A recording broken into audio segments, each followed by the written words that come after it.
Assalamualaikum warahmatullahi wabarakatuh. Perkenalkan, nama saya Rina, NIM S1S1211089. Di sini saya akan menjelaskan materi sistem operasi dari pertemuan 1 sampai 7. Untuk materi yang dibahas, pertama, introduction atau perkenalan tentang sistem operasi, kedua, haki perangkat lunak, ketiga, struktur sistem operasi, keempat, proses dan penjadwalan, kelima, proses dan sinkronisasi. Langsung saja, pertama, introduction. Sistem operasi didefinisikan sebagai sebuah program yang mengatur perangkat keras komputer dengan menyediakan landasan untuk aplikasi yang berada di atasnya, serta bertindak sebagai penghubung antara para pengguna dengan perangkat keras. Sejarah perkembangan. Pada awalnya, sistem komputer digunakan dari depan konsol. Perangkat lunak seperti assembler, loader, linker, dan kompilator meningkatkan kenyamanan dari sistem pemrograman, tapi juga memerlukan waktu setup yang banyak. Untuk mengurangi waktu setup tersebut, digunakan jasa operator dan menggabungkan tugas-tugas yang sama, atau sistem batch. Sistem batch mengizinkan pengutusan tugas secara otomatis dengan menggunakan sistem operasi yang residen dan memberikan peningkatan yang cukup besar dalam utilitas komputer. Kedua, haki perangkat lunak. Haki merupakan hak untuk berbuat sesuatu atas kekayaan intelektual tersebut yang diatur oleh norma-norma atau hukum-hukum yang berlaku. Perangkat lunak bebas. Perangkat lunak bebas ialah perangkat lunak yang mengizinkan siapapun untuk menggunakan, menyalin, dan mendistribusikan, baik dimodifikasi ataupun tidak, secara gratis ataupun dengan biaya.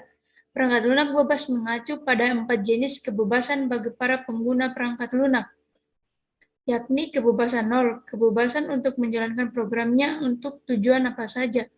Kedua, kebebasan 1, yakni kebebasan untuk mempelajari bagaimana program itu bekerja serta dapat disesuaikan dengan kebutuhan pengguna.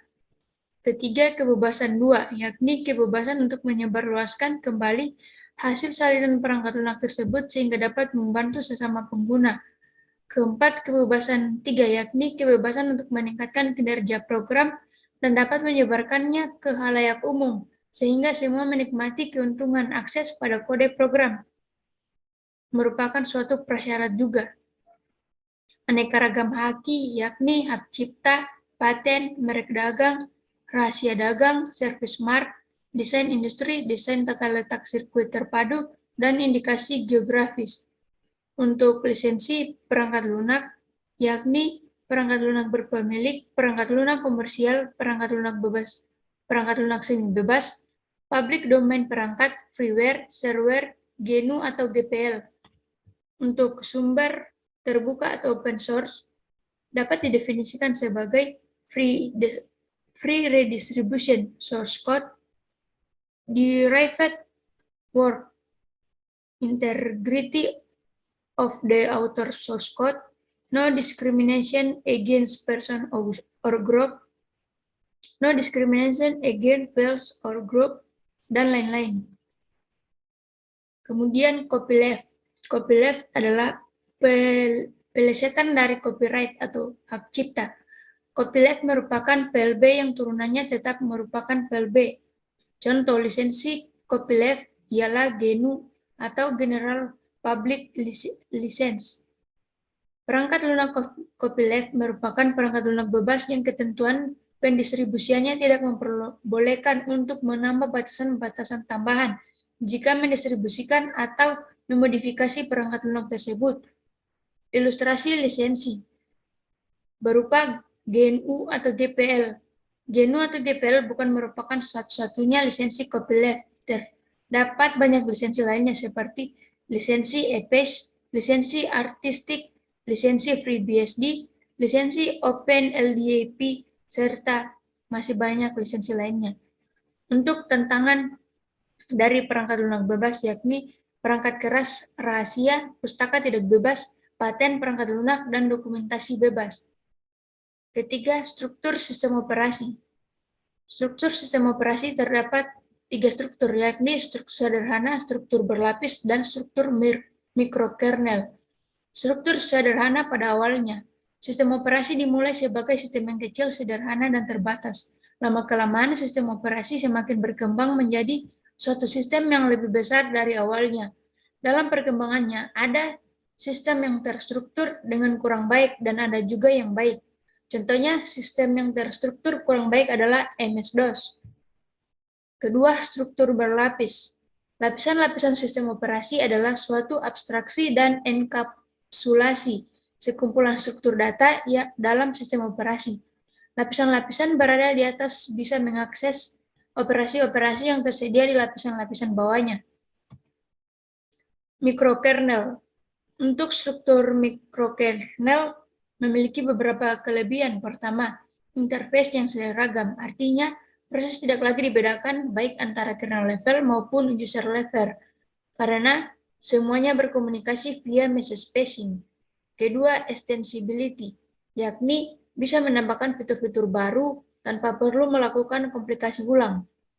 Ketiga, flexibility, yakni fitur-fitur yang sudah ada bisa dikurangi atau dimodifikasi sesuai kebutuhan sehingga menjadi lebih efisien. Misalnya, tidak semua pengguna membutuhkan security yang sangat ketat atau kemampuan untuk melakukan distributed computing. Keempat, portability. Artinya, pada kernel mikro, semua atau sebagian besar kode prosesor spesifik berada di dalamnya. Jadi, proses porting ke prosesor lain dilakukan dengan relatif sedikit usaha. Pada kelompok desktop misalnya, tampaknya dominasi Intel makin kuat. Kelima, reliability, yakni semakin besar suatu software, maka tentulah semakin sulit untuk menjamin reliability-nya.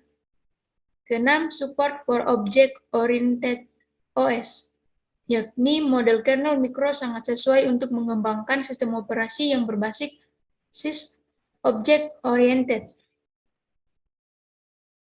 Komplikasi kernel. Beberapa tahapan dalam komplikasi kernel seperti mendownload kernel, mengekstrak kernel, membuat symbolic link, konfigurasi kernel, dan kompilasi. Komputasi meja. Secara umum, komputasi meja itu merupakan komponen komputer meja, yakni seperti fan untuk mendinginkan komputer, motherboard untuk mengintegrasikan komponen-komponen komputer yang ada, hard disk tempat penyimpanan data, optical disk drive untuk membaca kepingan CD atau DVD, floppy disk drive untuk membaca floppy disk, prosesor untuk mengeksekusi program, CPU cooler untuk mendinginkan prosesor, RAM atau random access memory menyimpan program yang sedang berjalan atau transfer data. Sound card memproses suara dari proses kemudian dikeluarkan melalui speaker. Modem fungsinya memproses sinyal informasi, misal untuk akses internet. Terakhir, network card, yakni memungkinkan komputer untuk berkomunikasi dengan komputer lain dalam jaringan. Kemudian sistem prosesor jamak.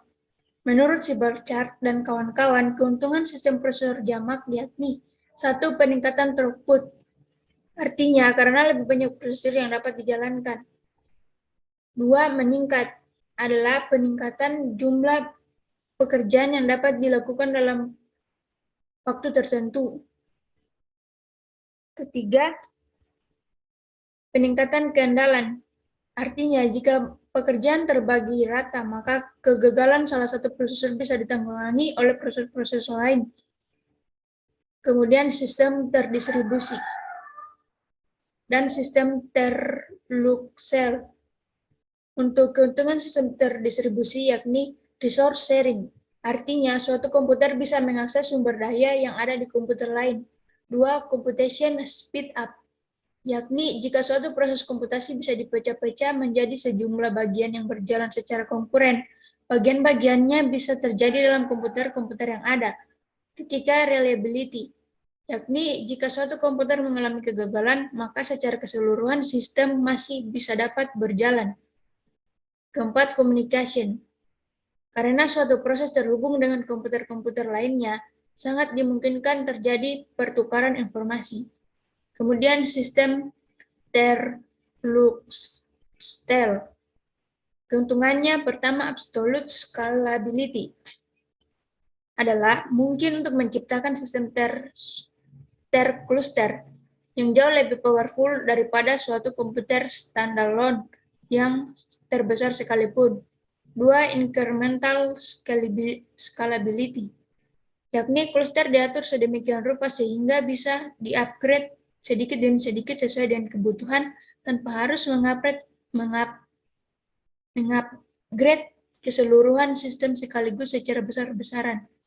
3. High availability, yakni karena setiap komputer yang tergabung dalam standalone mandiri, maka kegagalan salah satu komputer tidak menyebabkan kegagalan sistem. 4. Superior price atau performance.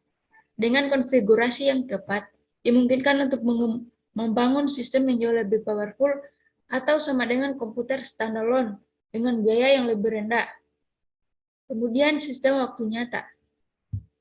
Sistem waktu nyata dikatakan menjadi suatu sistem jika dia hanya mengutamakan ketepatan pelaksanaan instruksi atau tugas, tapi juga interval waktu tugas tersebut dilakukan.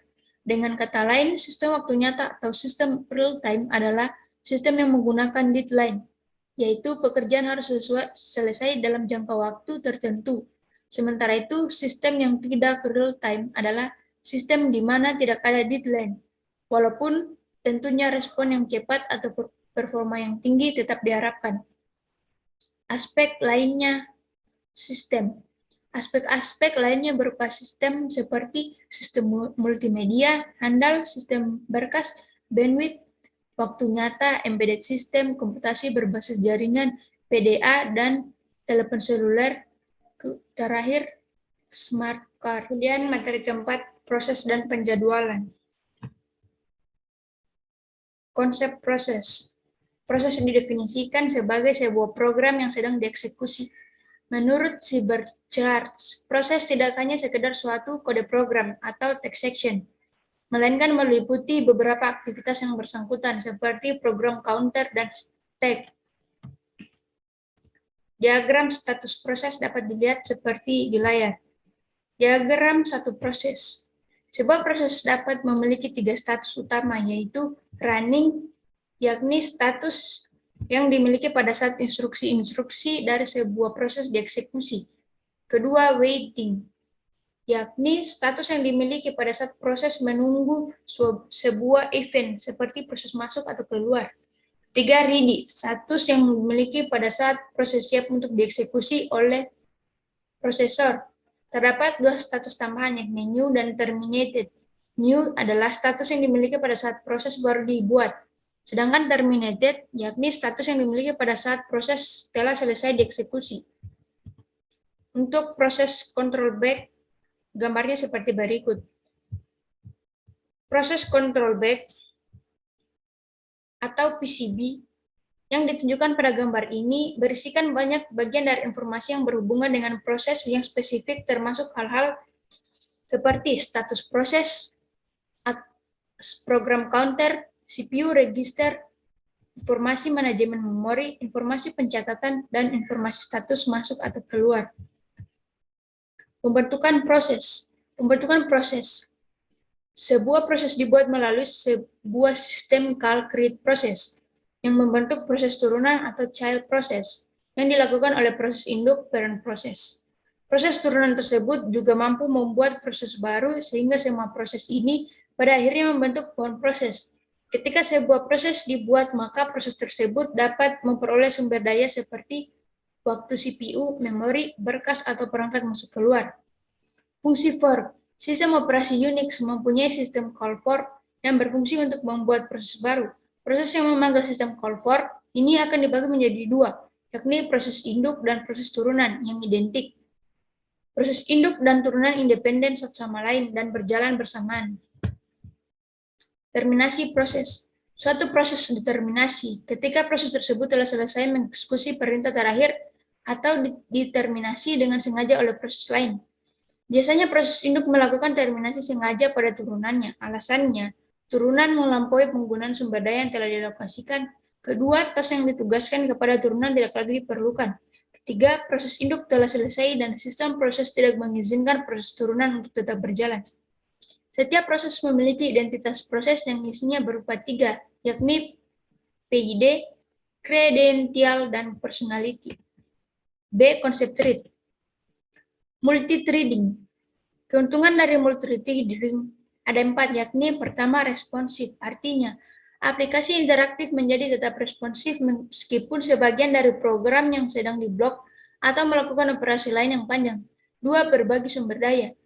Keuntungannya untuk berbagi sumber daya adalah mengizinkan sebuah aplikasi untuk mempunyai beberapa thread yang berbeda dalam lokasi memori yang sama. 3. Ekonomis. Pembuatan sebuah proses memerlukan pengalokasian memori dan sumber daya, sehingga multithreading dapat dikatakan ekonomis. Keempat, utilitas arsitektur multiprosesor adalah keuntungan yang sangat meningkat pada arsitektur multiprosesor di mana setiap thread dapat berjalan secara paralel di atas prosesor yang berbeda. Untuk model multithreading ada 3, yakni model many-to-one. Model ini memetakan beberapa thread peningkatan pengguna ke sebuah thread. Tingkatan kepengaturan thread dilakukan dalam ruang pengguna sehingga efisien real. Kedua, model one-to-one. Model ini memetakan setiap thread tingkatan pengguna ke setiap thread.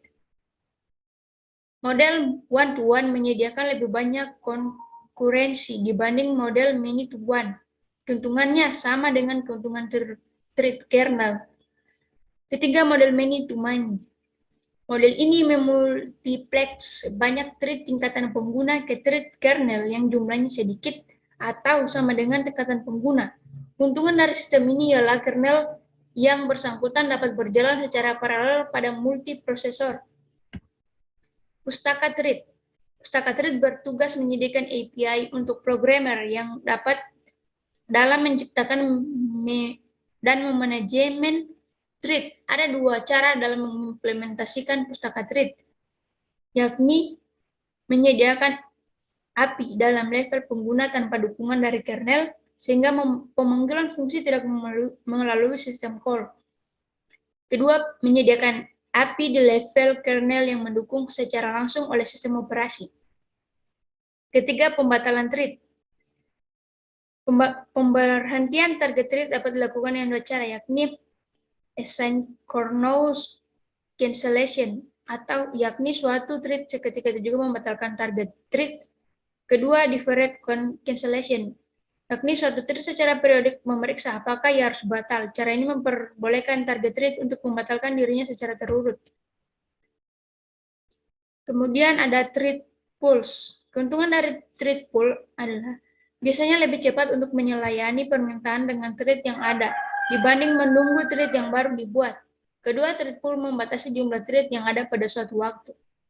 Penjadwalan thread. Untuk menjadwalkan thread sistem dengan model multithreading many-to-many atau many-to-one menggunakan pertama, proses contention scope atau PCS. Pustaka thread menjadwalkan thread pengguna untuk berjalan pada LWP atau lightweight process yang tersedia. Kedua, sistem contention scope SCS. SCS berfungsi untuk memilih satu dari banyak thread, kemudian menjadwalkannya ke satu thread tertentu, CPU atau kernel. 3. Thread Java. Untuk status thread modelnya seperti berikut. Pembentukan thread untuk codingannya seperti gambar berikut. Penggabungan thread dan pembatalan thread. Cara yang lebih aman untuk membatalkan thread Java adalah dengan deferred cancellation. Pembatalan ini dapat dilakukan dengan pemanggilan metode interrupt yang akan mengakses interupsi pada target thread. Sementara itu, target thread dapat memeriksa status interupsinya dengan metode isInterrupted. Kemudian ada JVM dan thread dalam Java. Untuk penjelasannya dapat dilihat sendiri di gambar. Kemudian D. Konsep penjadwalan. Siklus burst CPU masuk atau keluar. Pertama, load, add, store, read file. Kemudian kembali ke input-output burst, yakni wait input-output. Kemudian store, kemudian increment index, kemudian write to file. Kemudian balik lagi di input-output burst. Untuk berwarna merah disebut input-output burst, dan untuk berwarna biru disebut CPU burst. Nah, siklus ini akan berulang. Kemudian penjadwalan preemptif dan non-preemptif. Penjadwalan preemptif mempunyai arti kemampuan sistem operasi untuk memberhentikan sementara proses yang sedang berjalan untuk memberi ruang kepada proses yang prioritasnya lebih tinggi. Sedangkan penjadwalan non-preemptif ialah salah satu jenis penjadwalan di mana sistem operasi tidak pernah melakukan content switch dari proses yang sedang berjalan ke proses yang lain. Dengan kata lain, proses yang sedang berjalan tidak diinterrupt. Dispatcher fungsinya yakni content switching, switching to user mode dari kernel mode, dan lompat dari satu bagian program user untuk mengulangi program. Kriteria penjadwalan ada 7. Pertama, CPU utilization. Kedua, trackpad. Ketiga, turnaround time. Keempat, waiting time. Kelima, response time. Keenam, fairness. Ketujuh, efisiensi. Kemudian, algoritma penjadwalan. Algoritma penjadwalan ada 6. Pertama, first come first serve atau FCFS. Algoritma ini mendahulukan proses yang lebih dulu datang. Kelemahannya waiting time rata-rata cukup lama. Kedua, shorter job first. Algoritma ini mendahulukan proses dengan CPU berat terkecil sehingga akan mengurangi waiting time rata-rata. Ketiga, priority scheduling. Algoritma ini mendahulukan prioritas terbesar. Kelemahannya prioritas kecil tidak mendapat jatah CPU. Hal ini dapat diatasi dengan egging, yaitu semakin lama menunggu prioritas semakin tinggi. Keempat, round robin. Algoritma ini menggilir proses-proses yang ada di antrian dengan jatah time kuantum yang sama. Jika waktu habis, CPU dialokasikan ke proses selanjutnya. Kelima, multi-level queue. Algoritma ini membagi beberapa antrian yang akan diberi prioritas berdasarkan tingkatan. Tingkatan lebih tinggi menjadi prioritas utama. Terakhir, multi-level feedback queue. Pada dasarnya sama dengan multi-level queue, yang membedakannya adalah pada algoritma ini diizinkan untuk pindah antrian. Nah, untuk simulasi algoritmanya, untuk algoritma FCFS atau first come first served, contohnya, terdapat proses pada CPU dengan arrival time dan burst time-nya masing-masing. Gambarkanlah Gantt chart dan tentukan rata-rata waktu tunggu dengan algoritma FCFS. Untuk prosesnya ada 5 proses, yakni P1, P2, P3, P4, dan P5. Arrival time atau AT untuk P1 0, burst time 12. Untuk P2, 28, 35, 52, 91. Untuk penyelesaiannya, pertama kita gambarkan Gantt chart-nya, di mana akan masuk ke proses 1 ditandai dengan kotak P1 ini. Kemudian pada saat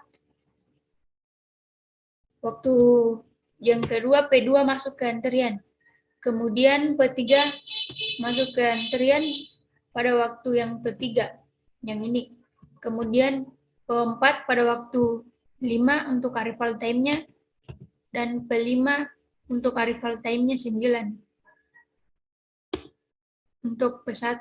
Kemudian pada posisi burst time ke-12, P1 selesai dikerjakan. Kemudian P2 akan dieksekusi terlebih dahulu daripada proses-proses yang masuk ke dalam antrian, yakni P3, P4, dan P5.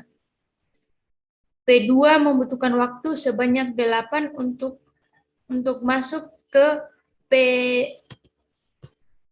P2. Nah, untuk burst time 8 akan 12 ditambah 8 akan menjadi untuk P ketiga yang masuk, yang akan diproses terlebih dahulu dalam antrian P4 dan P5. Kemudian proses keempat yakni 25 diperoleh dari P3 ditambah dengan burst time untuk proses ketiga yakni 5, hasilnya 25. Kemudian P4 akan diproses terlebih dahulu dibanding dengan proses yang masuk di antrian yakni P5. Kemudian P5 akan diproses dengan nilai 27 yang diperoleh dari P4 ditambah dengan Bruce time keempat yakni 2, maka diperoleh 27 untuk P4.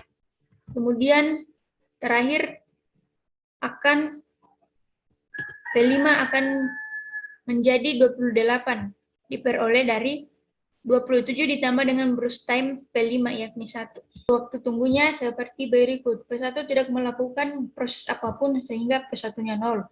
Kemudian P2 yakni 12 dikurang 2. 12 merupakan waktu proses pada saat P1 selesai dikerjakan, kemudian dikurangi dengan waktu antrian, yakni pada P1, 2. Sehingga diperoleh waktu tunggunya 10. Kemudian P3 diperoleh dari waktu proses ketiga 20 dikurang dengan waktu antrian yakni 3 sehingga diperoleh 17.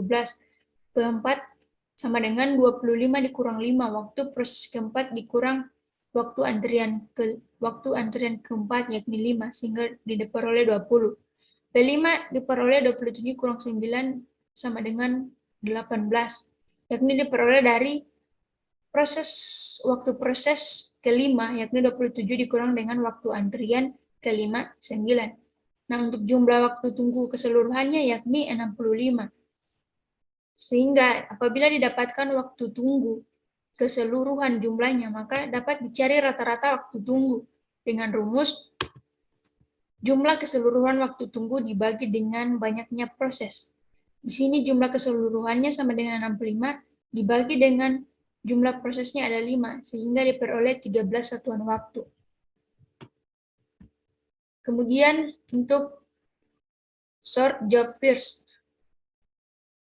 Untuk contohnya, berikut ini terdapat proses-proses pada CPU dengan AT dan BT-nya masing-masing. Gambarkanlah Gantt chart dan tentukan rata-rata waktu proses dengan algoritma SJF non-preemptive. Nah, untuk prosesnya seperti sama dengan proses untuk contohnya seperti sama dengan contoh FSCS dan ini akan diselesaikan dengan algoritma SJF non-preemptive. Kita gambarkan Gantt chart-nya. Nah, untuk Gantt chart-nya pada saat 0 P1 dengan nilai Bruce time-nya 12 masuk ke antrian akan langsung diproses pada saat yang kedua dan masuk ke antrian dengan nilai Bruce time 8. Kemudian saat ketiga, P3 masuk ke antrian dengan nilai 5. Dapat dilihat pada tabel berikut. Kemudian waktu kelima, P4 akan masuk ke antrian dengan nilai Bruce time 2. Kemudian pada saat untuk arrival time 9 akan diperoleh Bruce time antrian P5 yakni 1. Kemudian pada saat yang ke-12, semua proses yang berada di antrian akan bersama-sama masuk ke antrian. Ini P2, P3, P4, dan P5. Karena proses pertama telah selesai. Saat semua proses memiliki arrival time yang sama, maka ditentukan proses yang akan dieksekusi dengan nilai burst time yang paling kecil, yakni P5 atau 1. P5 dicari dengan pada saat waktu ke-13, maka akan masuk dalam antrian P2, P3, P4. Nah, akan dipilih proses dengan burst time terkecil, yakni P4, yakni 1, kemudian akan diproses pada waktu yang ke-15. Waktu ke-15 akan masuk ke antrian P2 dan P3. Nah, dipilih yang paling pendek, yakni P3. Kemudian dari 15 masuk ke P3 dengan 20. Sehingga P2 masuk ke antrian dengan burst time 8. Sehingga P2-nya terakhir 28. Untuk waktu tunggunya P1 dalam kondisi pertama kali tiba yakni 0, kemudian P2-nya diperoleh dari waktu pada saat proses dikurangi dengan waktu pada saat masuk ke antrian yakni 2. Sehingga diperoleh 18 untuk waktu tunggu kedua, proses 2. Untuk P3 diperoleh dari waktu proses ketiga, yakni 15 dikurangi dengan waktu pada saat proses antrian, yakni P3, waktunya 3. Sehingga diperoleh waktu tunggu P3 12, P4 dan P5 sama seperti selanjutnya. Kemudian untuk jumlah waktu tunggunya sama dengan 0 ditambah 18 ditambah 12, 30, ditambah 8, 38, ditambah 3, 41. Sehingga rata-rata waktu tunggunya sama dengan 41 dibagi dengan jumlah keseluruhan proses, yakni 5, sama dengan 8,2 satuan waktu.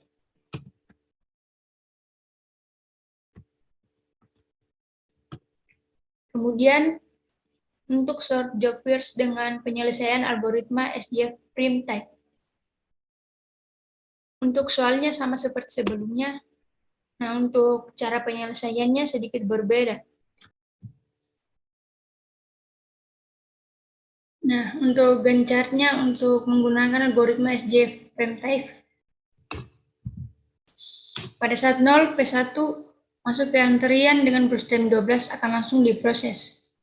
Kemudian pada saat kedua, waktu datang kedua, maka akan masuk burst time P2 dengan waktu 8, dengan P1 masuk ke antrian. Nah, P1 masih menyisakan 10 proses lagi yang akan disimpan di antrian. Dari 12 kurang 2, 10. Kemudian akan masuk ke arrival time ketiga dengan akan masuk ke P3, masuk ke antrian dengan burst time 5 akan langsung diproses. Nah, sisa dari burst time untuk P2 disimpan pada antrian. Dari P2, P3, P2 masih menyisakan 7 proses lagi. Kemudian P1 masih menyisakan 10 proses lagi. Kemudian pada saat ATE kelima, masuk proses keempat dengan burst time 2. Dengan P4 langsung diproses. Sisa dari P3 masih ada 3 yang masuk ke antrian. P4 diproses karena P4 hanya mempunyai burst time 2, maka diselesaikan P4 ini dari 5 sampai dengan waktu yang ke-7. Nah, ketika masuk ke P4 selesai, maka P3, P2, dan P1 masuk ke antrian. Dibandingkan dengan burst time ketiga proses ini, maka P3 adalah mempunyai burst time terkecil dengan nilai 3. P3 diproses, kemudian pada saat yang ke-9 masuk ke antrian P5, yakni P5 sama dengan burst time 1. Nah, P3 melanjutkan waktu yang ke-9, P2 dan P1 antri pada nilai waktu yang ke-9 ini. Karena P3 masih melanjutkan proses sebelumnya, ketika dibandingkan dengan burst time keseluruhan proses, maka burst time sebelumnya mempunyai waktu yang lebih singkat, maka akan dipilih proses yang akan dieksekusi pada saat yang ke-10. Nah, P5 masuk ke antrian akan langsung diproses, sedangkan P2 dan P1 akan masuk ke antrian. Kemudian pada saat yang ke-11, 11 diperoleh dari 10 ditambah dengan burst time 1. Kemudian P2 diproses hingga P2 selesai diproses, P1 masuk ke antrian. Kemudian masuk ke antrian ke waktu ke-18 diperoleh dari 11 ditambah dengan burst time 7, yakni 18. Kemudian 18 pada waktu ke-18 P1 akan diproses sehingga waktu selesai ke-28 karena 18 ditambah dengan P1 dengan burst time 10, 18 tambah 10 sama dengan 28. Sehingga akan kita cari waktu tunggunya untuk P1 0 ditambah untuk P1 karena langsung diproses 12 awalnya dan baru diproses kembali pada saat yang ke-18 dan mulai masuk ke antrian pada saat yang kedua. Ini masuk ke antrian. Sehingga 10 ditambah dari 18 kurang 2 sama dengan 16. Kemudian P2 diproses pada saat yang ke-11. Yang ini. Kemudian P2 mulai antri pada saat yang ketiga, sehingga 11 kurang 3 sama dengan 8. Untuk waktu tunggu P3, P3 diproses pada saat yang ke-7 dan mulai masuk ke antrian pada yang ke-5, sehingga 7 dikurang 5 sama dengan 2. P4 masuk pada saat diproses pada waktu ke-5 dan masuk ke antrian pada waktu ke-5 juga, sehingga langsung diproses, sehingga menghasilkan waktu tunggu 0.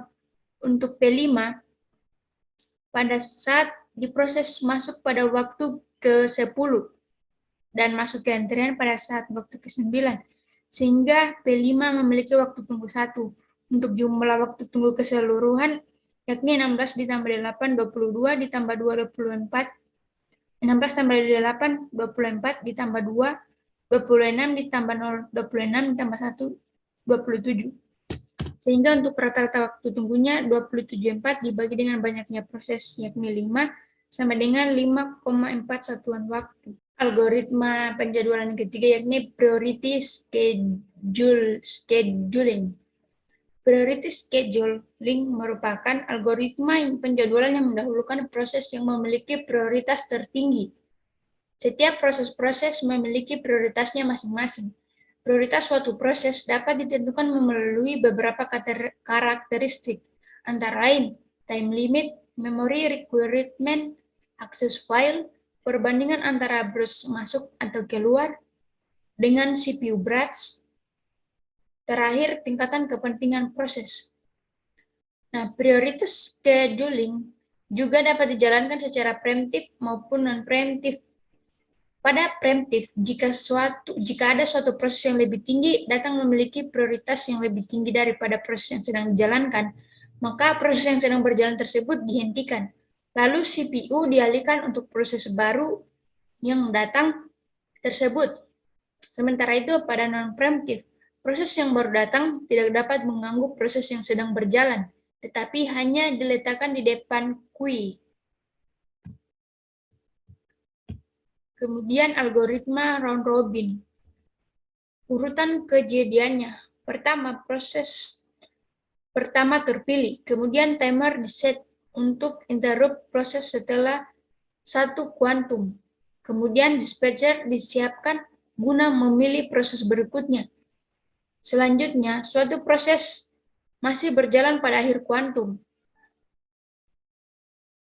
Apabila suatu proses tidak berjalan pada akhir kuantum, maka suatu proses sudah selesai sebelum 1 kuantum berakhir. Kemudian, jika suatu proses masih berjalan pada akhir kuantum, maka proses dipindahkan ke antrian pada posisi paling belakang. Sementara jika suatu proses sudah selesai sebelum 1 kuantum berakhir, maka CPU dibebaskan. Nah, urutan kejadian terakhirnya, penjadwalan CPU mengalokasikan CPU ke proses selanjutnya pada antrian ready. Untuk gambar round robin untuk penyelesaiannya seperti berikut. Kemudian algoritma multi-level QUE.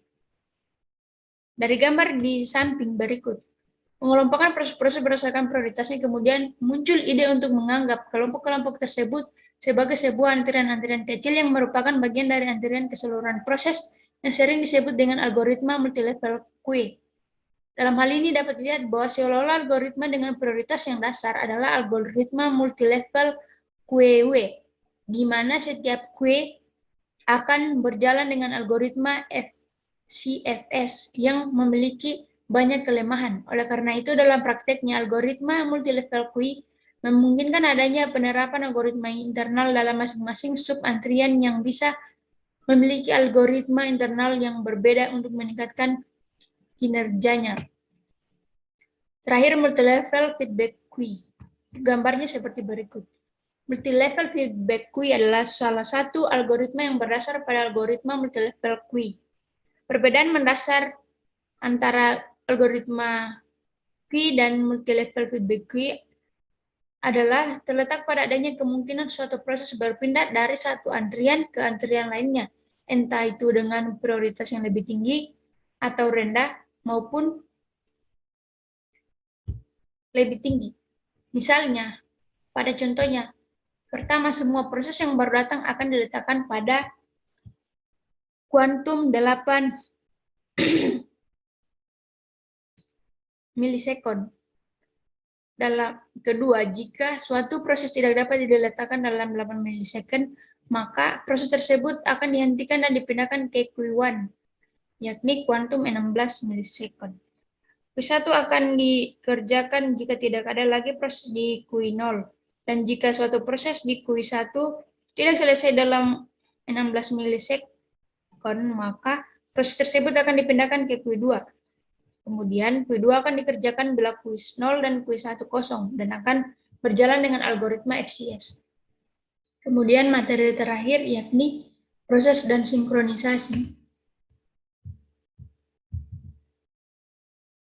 A. Konsep interaksi.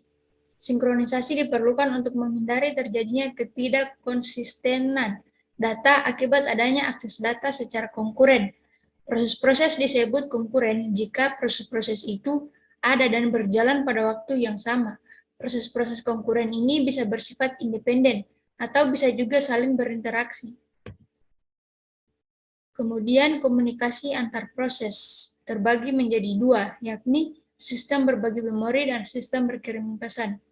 Sistem berbagi memori atau shared memory system merupakan salah satu cara komunikasi antar proses dengan cara mengalokasikan suatu alamat memori untuk dipakai berkomunikasi antar proses.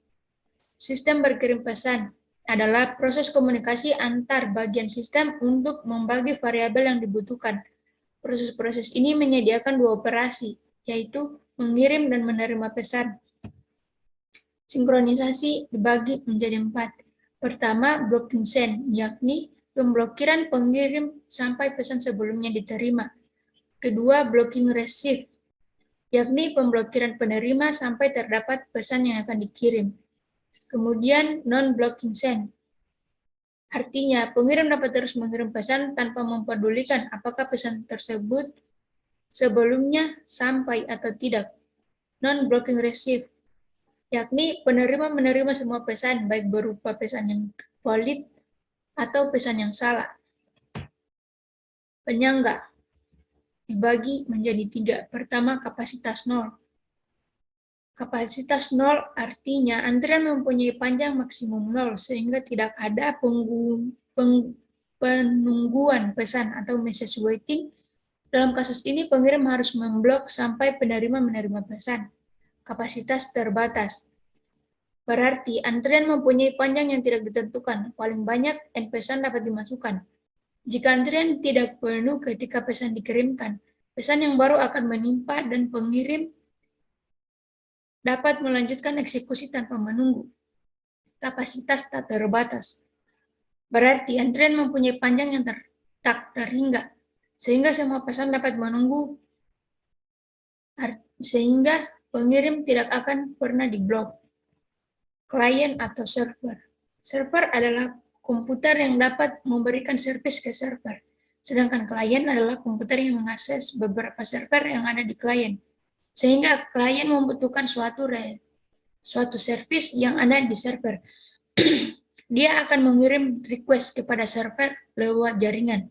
Jika request tersebut dapat dilaksanakan, maka server akan mengirim balasan berupa servis yang dibutuhkan untuk saling berhubungan menggunakan soket. Karakteristik service ada 3, pasif, menunggu request, dan menerima request, atau memproses mereka dan mengirimkan balasan berupa service. Karakteristik klien ada 3 juga, yakni aktif, mengirim request, serta menunggu dan menerima balasan dari server. RPC atau Remote Procedure Call. RPC adalah sebuah metode yang memungkinkan kita untuk mengakses sebuah prosedur yang berada di komputer lain. Untuk dapat melakukan RPC, sebuah server harus menyediakan layanan remote procedure. Pendekatan yang dilakukan adalah sebuah server membuka soket, lalu menunggu klien yang meminta prosedur yang disediakan oleh server. Bila klien tidak tahu harus menghubungi port yang mana, klien bisa merequest kepada sebuah matchmaker pada sebuah RPC port yang tertutup. Matchmaker akan memberikan port apa yang digunakan oleh prosedur yang diminta klien. Deadlock dan starvation. Deadlock adalah suatu kondisi dua proses atau lebih saling menunggu proses yang lain untuk melepaskan resource yang sedang dipakai. Karena beberapa proses itu saling menunggu, maka tidak terjadi kemajuan dalam kerja proses-proses tersebut. Deadlock adalah masalah yang biasa terjadi ketika banyak proses yang membagi sebuah resource hanya boleh dirubah oleh satu proses saja dalam satu waktu. Starvation. Starvation adalah kondisi yang biasanya terjadi setelah deadlock. Proses kekurangan resource atau karena terjadi deadlock tidak akan pernah mendapat resource yang dibutuhkan sehingga mengalami starvation atau kelaparan. Namun starvation juga bisa terjadi tanpa deadlock. Hal ini ketika terdapat kesalahan dalam sistem sehingga terjadi ketimpangan dalam pembagian resource. Sinkronisasi. Rest condition. Rest condition adalah suatu kondisi di mana dua atau lebih proses mengakses share memori atau sumber daya pada saat yang bersamaan. Dan hasil akhir dari data tersebut tergantung dari proses mana yang terakhir selesai dieksekusi, sehingga hasil akhirnya terkadang tidak disesuaikan dengan yang dikehendaki. Untuk contoh rest condition seperti pada layar berikut. Kemudian C, critical section. Critical section adalah segmen kode yang mengakses data yang digunakan proses secara bersamaan yang dapat membawa proses itu ke bahaya rest condition. Biasanya sebuah proses sibuk melakukan perhitungan internal dan hal-hal lainnya tanpa ada bahaya yang menuju ke rest condition. Pada sebagian besar waktu, akan tetapi, biasanya setiap proses memiliki segmen kode di mana proses itu dapat mengubah variabel, mengupdate suatu tabel, menulis ke suatu file, dan lain-lain yang dapat membawa proses itu ke bahaya rest condition. Ilustrasi critical section seperti pada gambar berikut. Untuk critical section dalam kernel ada 3, yakni interupsi, page fault, ketiga kernel kode memanggil fungsi penjadwalan sendiri yang dibagi menjadi preemptive kernel dan non-preemptive kernel. C. Solusi critical section. Ada 2 solusi untuk memecahkan masalah critical section, yakni solusi perangkat lunak. Solusi ini menggunakan algoritma-algoritma untuk mengatasi masalah critical section. Kedua, solusi perangkat keras. Solusi ini tergantung pada beberapa instruksi mesin, misalnya dengan menonaktifkan interupsi, mengunci suatu variabel tertentu, atau menggunakan instruksi level seperti mesin, test, dan set. Kemudian ada solusi perangkat lunak menggunakan algoritma. Pertama, menggunakan algoritma 1. Algoritma 1 mencoba mengatasi masalah critical section untuk 2 proses. Algoritma ini menerapkan sistem bergilir kepada 2 proses yang ingin mengeksekusi critical section, sehingga kedua proses tersebut bergantian menggunakan critical section untuk codingannya seperti berikut. Kemudian algoritma 2. Algoritma 2 juga mencoba memecahkan masalah critical section untuk 2 proses. Algoritma ini mengantisipasi masalah yang muncul pada algoritma 1 dengan mengubah penggunaan variabel turn dengan variabel flag. Variabel flag menyimpan kondisi proses mana yang boleh masuk ke critical section. Proses yang membutuhkan akses ke critical section akan memberikan nilai flag-nya true. Sedangkan proses yang tidak membutuhkan critical section akan men-set nilai flag-nya menjadi true, menjadi false. Untuk gambar atau codingannya ada seperti berikut. Ketiga, algoritma 3. Algoritma 3 ditemukan oleh G.L. Peterson pada tahun 1981 dan dikenal juga sebagai algoritma Peterson. Algoritma Peterson menemukan cara yang sederhana untuk mengatur proses agar memenuhi mutual exclusion. Algoritma ini adalah solusi untuk memecah masalah critical section pada 2 proses. Untuk gambar algoritma 3 seperti berikut. Kemudian ada algoritma tambahan yakni algoritma tukang roti. Algoritma tukang roti adalah solusi untuk mengatasi masalah critical section pada n buah proses. Algoritma ini jadi dikenal sebagai Lamport-Baker algorithm. Ide algoritma ini adalah dengan menggunakan prinsip penjadwalan yang ada seperti di tempat penjualan roti. Para pelanggan yang ingin membeli roti sebelumnya harus mengambil nomor urut terlebih dahulu, dan urutan orang yang boleh membeli ditentukan oleh nomor urut yang dimiliki masing-masing pelanggan tersebut. D. Perangkat sinkronisasi. Sinkronisasi adalah proses pengaturan jalannya beberapa proses pada saat yang bersamaan. Tujuan utama sinkronisasi adalah menghindari terjadinya inkonsistensi data karena pengaksesan oleh beberapa proses yang berbeda atau mutual exclusion, serta untuk mengatur urutan jalannya proses sehingga dapat berjalan dengan lancar dan terhindar dari deadlock atau starvation. Test and set. Sebagian besar sistem komputer saat ini menyediakan instruksi-instruksi perangkat keras khusus yang mengizinkan kita untuk menguji dan memodifikasi nilai dari sebuah variabel. Instruksi tersebut disebut instruksi set and set. Contohnya, test and set, seperti yang ada di layar. Untuk test and set dengan mutual exclusion, seperti berikut. Contoh, test and set yang memenuhi critical section ada pada layar berikut. Kemudian semafor. Semafor adalah sistem sinyal yang digunakan untuk berkomunikasi secara visual. Dalam software, semafor adalah sebuah variabel bertipe integer yang selain saat inisialisasi hanya dapat diakses melalui dua operasi standar, yaitu increment dan decrement. Semafor digunakan untuk menyelesaikan masalah sinkronisasi secara umum. Berdasarkan jenisnya, semafor hanya bisa memiliki nilai 1 atau 0, atau lebih dari sama dengan 0. Semafor memiliki dua jenis, yakni binary semafor dan counting semafor. Fungsi semafor ada 3, yakni mutual exclusion, resource controller, dan sinkronisasi antar proses. Mutual exclusion. Sesuai dengan prinsip mutual exclusion, jika suatu thread sedang berjalan dalam critical section-nya, thread lain harus menunggu thread tersebut keluar dari critical section-nya sebelum dapat memasuki critical section sendiri. Resource controller. Semafor menyimpan banyaknya resource yang tersedia. Saat thread ingin memakai resource, ia akan memanggil fungsi kunci. Jika resource masih tersedia, thread bisa langsung menggunakannya. Sebaliknya, jika semua resource sedang dipakai, thread tersebut harus menunggu. Ketiga, sinkronisasi antar proses. Ada kalanya suatu thread memerlukan resource yang dihasilkan oleh thread lainnya. Oleh itu, dibutuhkan suatu mekanisme yang untuk mengatur urutan eksekusi thread. Mekanisme ini dilakukan dengan memanfaatkan semafor. Monitor. Monitor adalah suatu tipe data abstrak yang dapat mengatur aktivitas serta penggunaan resource beberapa thread. Ide monitor pertama kali diperkenalkan oleh C.E.R. Corey dan Per Brins Hansen pada tahun 1970-an. Monitor terdiri atas data-data private dengan fungsi-fungsi publik yang dapat mengakses data-data tersebut. Metode dalam suatu monitor sudah dirancang sedemikian rupa sehingga hanya ada satu buah metode yang dapat bekerja pada satu saat. Untuk model monitor dapat dilihat pada layar. Kemudian ada monitor Java. Monitor JVM mendukung dua jenis sinkronisasi, yakni mutual exclusion dan corporation. Baik, itu saja penjelasan singkat saya mengenai materi dari pertemuan 1-7. Atas perhatiannya, terima kasih.